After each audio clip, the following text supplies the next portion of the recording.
Let me wrap up with a question, a four-part question for each of you. What do you think about, how strongly, as part of your plan, are you recommending sea vegetables? I don't know if everyone gets, is this just a condiment, like the little O, or are you saying this is a real significant part, number one? Number two, fermented foods, meaning raw sauerkraut or any raw vegetables that are fermented.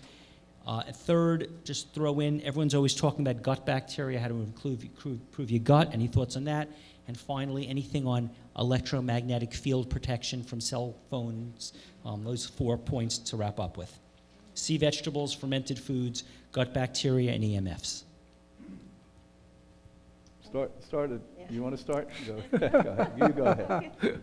Go ahead. Well, I personally eat a lot of sea vegetables. Because of the Fukushima, I try to get it really from the Atlantic coast or the North Atlantic versus the Pacific. Sea vegetables have a tremendous amount of nutrient value. They have many, many really good things about them. So I add that in a big way in the diet. The fermented foods are connected to building up a healthy gut biome, and kimchi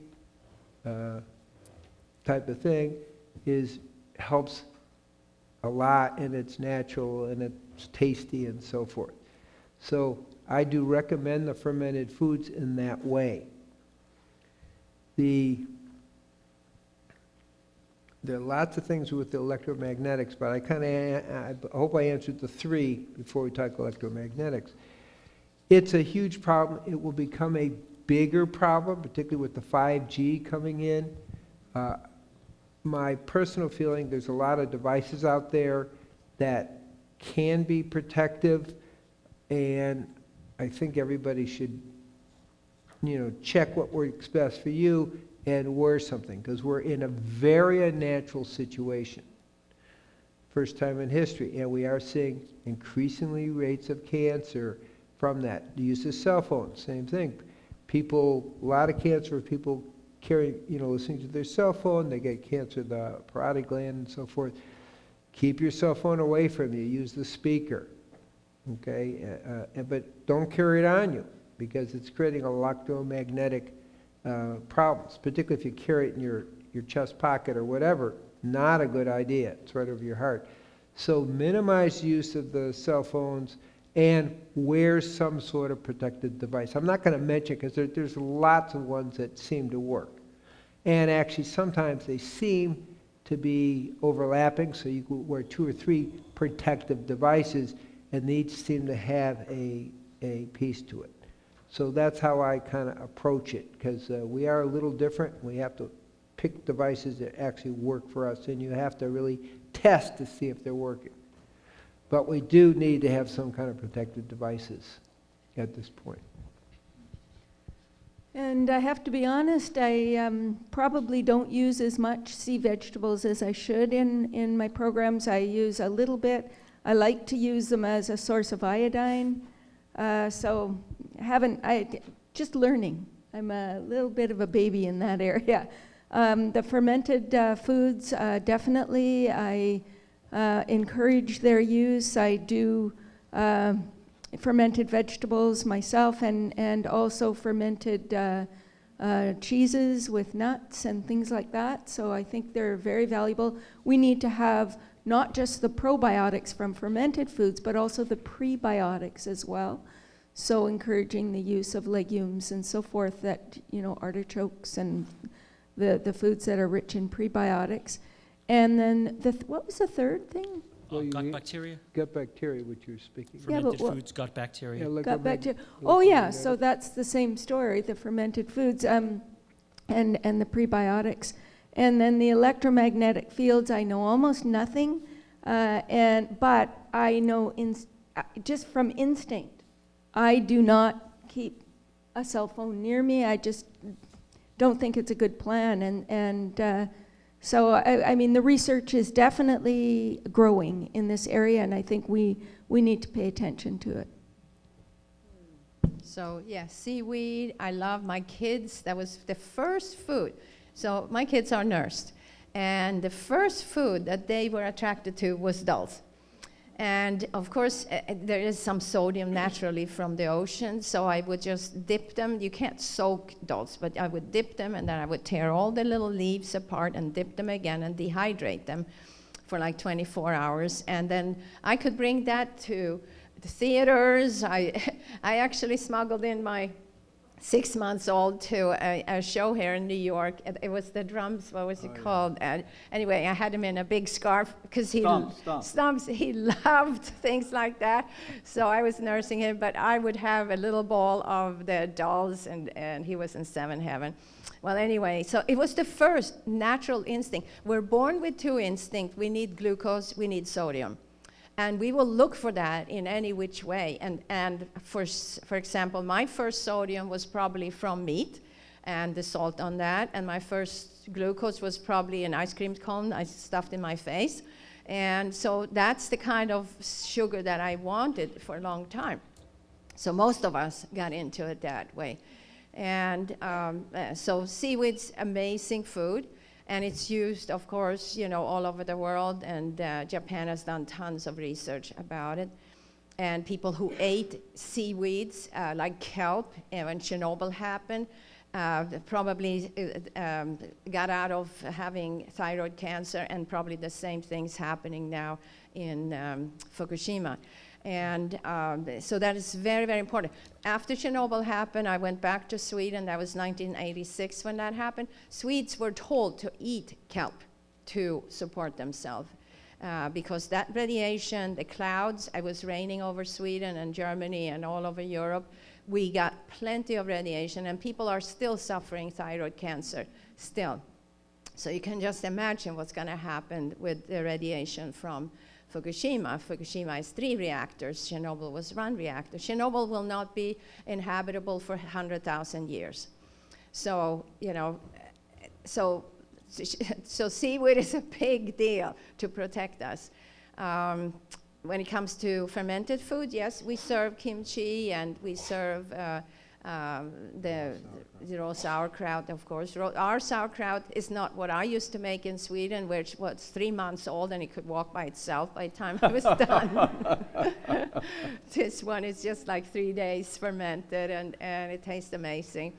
So when it comes to electromagnetic field interrupters, I worked for the last 2.5 years with Professor Wallert in Germany, who is amazingly involved in working with quartz, and he, with colleagues, made a quartz pad that I've put together as a locket, and it's called HHI Pulse, like high pulse, and this has 99% interference interrupter.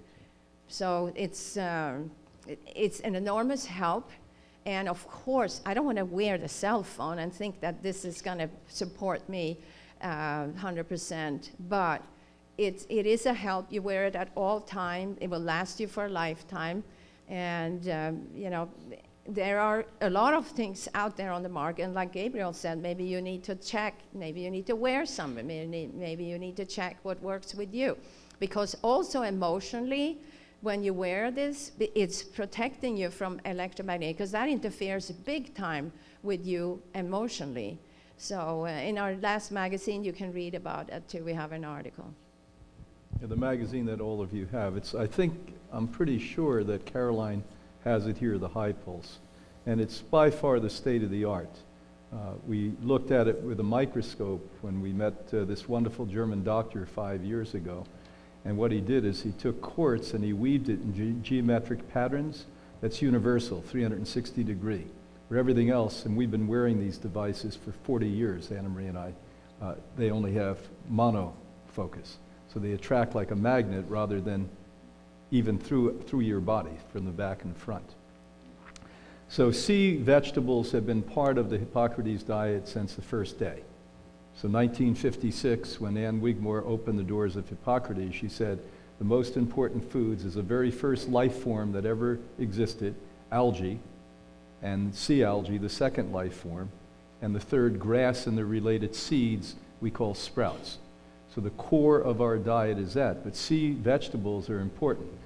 After the fiasco that is still leaking, so you know that, it has, I happen to know somebody that Gabriel knows that went to high school with the physicist they sent from America, the expert in this.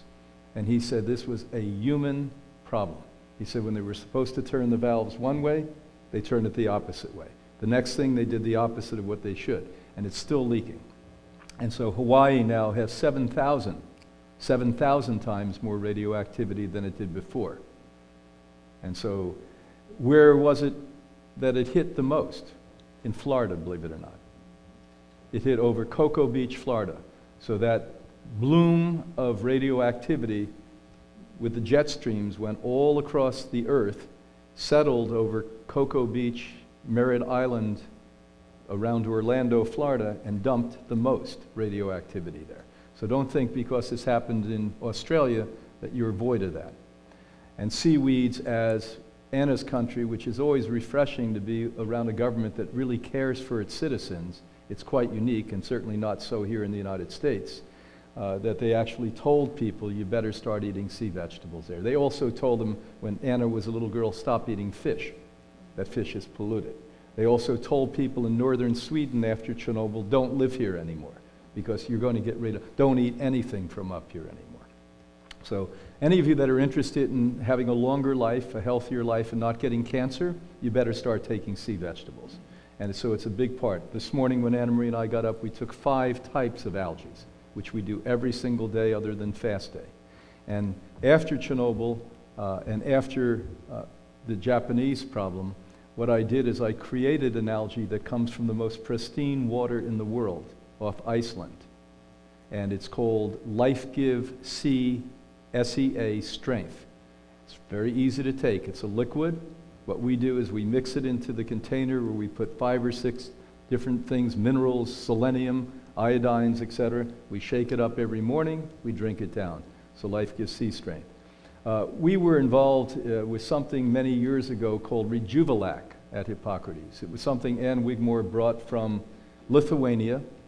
If you went to the Slavic countries now and the Baltic countries, you may find this. This is a traditional food in Europe, drink I should say, where they put grains in water.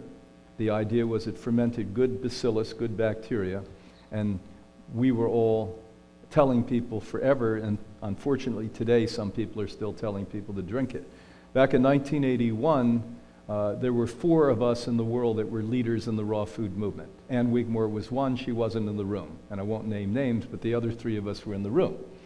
And I looked at one, because I have the big Irish mouth, and I said, are you taking Rejuvelac? And they said, no. I said, are you taking Rejuvelac? No. And they said, how about you? And I said, no. We were out telling you to take Rejuvelac, but not doing it ourselves. We all had, we don't need it anymore, we evolved. It was baloney, let me tell you that. And there was a guy in there that worked as a biologist at the University of Massachusetts in Amherst, and he volunteered to do the study on it, the test on it. A week later, he called me up and said, we better rename it to Rejuvarot, because yes, it has maybe healthy bacteria in it, but it also has bad bacteria, and we have no control over that, because if the breeze blows or somebody sneezes in the room or there are dust mites, it's cold in the morning. So that's why kombucha is a joke. Don't go near kombucha. Kombucha is almost always garbage water. I've never seen it in pure water, where they put white sugar in, then they tell you a mushroom. It's not a mushroom, it's a fungi that's growing. Kombucha is not a healthy drink. And then to top it all off, they put agave syrup or honey in it, so it's alcohol. It has more alcohol than beer, and some of them have more alcohol if they last long enough. No wonder people are walking out of these health stores with red noses with kombucha. You know, I'm a health guy. Yeah, you're a drunk guy is what you are. So don't buy into all of this nonsense sometimes. I'm very proud. My wife is much more quiet than I am, but she's much more powerful than I am in many, many ways. She's, for all the almost 4 decades I've been with her, she's been a great teacher and a great leader. And when she sees on a daily basis, as we do, people dying of cancers and neurological diseases, she asked this wonderful doctor, who's probably the #1 man alive today in biofrequency fields, She interviewed the top doctor in the world, who's a Swedish oncologist in this. You can read this on the Hippocrates website, Healing Our World, put in. And this week, you're going to see America's leading authority, a colleague and friend, Dr. Devra, D-E-V-R-A Davis. When is Dr. Davis going to be here? Sunday. So Dr. Davis was Bill Clinton's top scientist for 8 years. And they did studies that showed that cell phones didn't hurt.